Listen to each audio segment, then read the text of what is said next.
Hello and welcome. This is Gordon De Silva, and I had the pleasure of speaking and spending a day with a Olympic gold medalist, and it was really cool.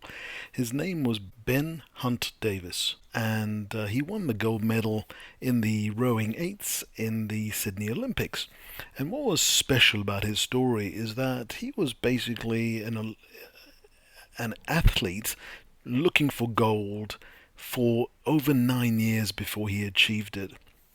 And what his story tells us is that just because you work really hard, and believe me, what I heard yesterday was incredible stories of hard work, endurance, sacrifice, commitment, you know, everything that you could possibly imagine that it takes to become an Olympic gold medalist was in place, except one or two things because he wasn't a gold medalist.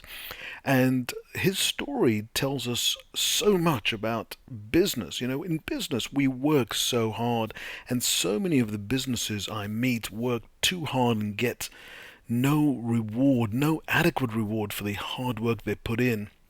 And their solution is just to work harder, which is basically what Ben did as well.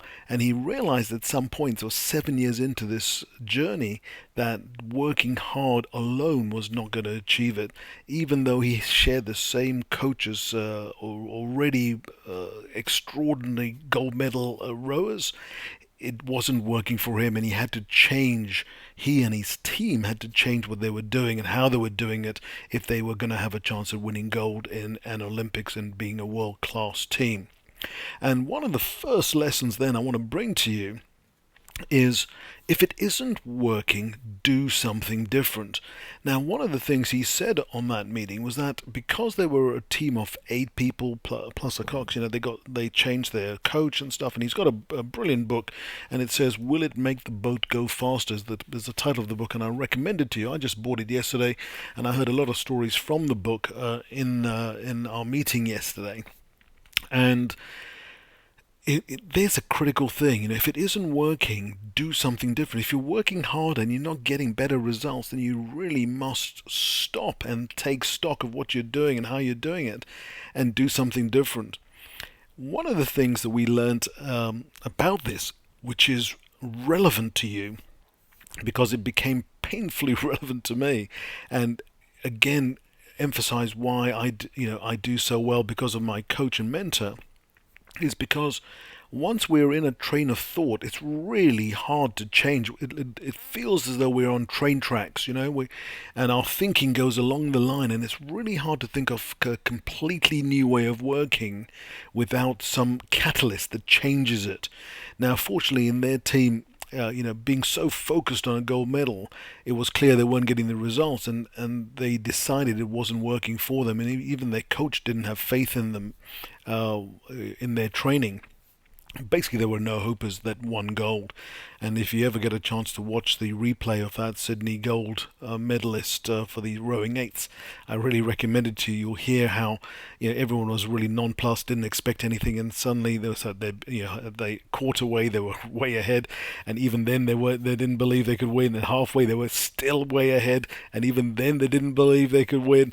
And it's only when you came to the last quarter that people began to believe this was really going to happen. And what becomes evident is that once we have a certain belief, it carries us through. We do the same thing again and again, and because it's really hard to sort of break that and think, no, that's got to be something wrong with that. We've got to do something completely different or change a different tack. And we did an exercise together with Ben, and it became apparent that even my thinking, because I was thinking of solving a problem in a certain way, and I didn't get it solved.